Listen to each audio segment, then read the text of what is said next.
৩১ বছর পেরিয়েছে চট্টগ্রামে বর্তমান প্রধানমন্ত্রী ও আওয়ামী লীগ সভানেত্রী শেখ হাসিনাকে হত্যা চেষ্টা ঘটনার, যে ঘটনায় প্রাণ হারান ২৪ জন। তবে ৩ দশকেও শেষ হয়নি এ মামলার বিচার কাজ। নানা কারণে দীর্ঘায়িত হচ্ছে সাক্ষ্য গ্রহণ। ফলে হতাশ সেই ঘটনায় আহত নেতাকর্মী এবং প্রত্যক্ষদর্শীরা। জানাচ্ছেন জুবাইর মঞ্জুর, ছবি তুলেছেন হারুনুর রশিদ। মুক্তিযোদ্ধা আবু সৈয়দ ১৯৮৮ সালের ২৪ জানুয়ারি চট্টগ্রাম গণহত্যায় বেঁচে যাওয়া এক ভাগ্যবান। তার মতো আরেকজন আব্দুল মান্নান কুতুবী, যিনি এখনো বয়ে বেড়াচ্ছেন গুলির ৪টি ক্ষতচিহ্ন। তারা বেঁচে গেলেও সেদিন লালদিঘি মাঠে আওয়ামী লীগ সভানেত্রী শেখ হাসিনাকে হত্যা চেষ্টার এই ঘটনায় গুলিতে নিহত হন অন্তত ২৪ জন।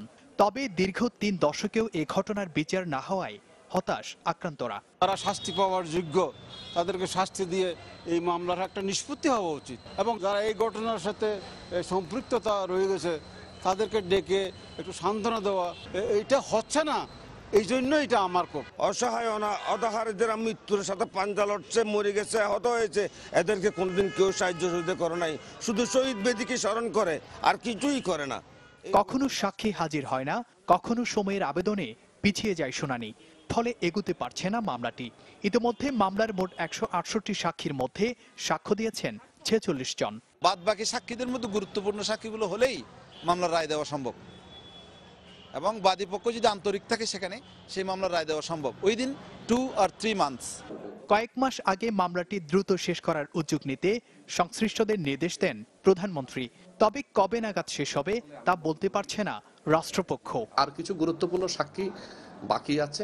এই গুরুত্বপূর্ণ সাক্ষীগুলো যদি সমাপ্ত হয়ে যায়, তাহলে আমি সাক্ষ্য গ্রহণ সমাপ্তের জন্য আদালতের কাছে আবেদন করব। বহুল আলোচিত এ মামলার মোট আসামি ৮ জন, এর মধ্যে পলাতক ১ জন। এছাড়া জামিনে রয়েছে ৪ জন আর মারা গেছে ২ জন।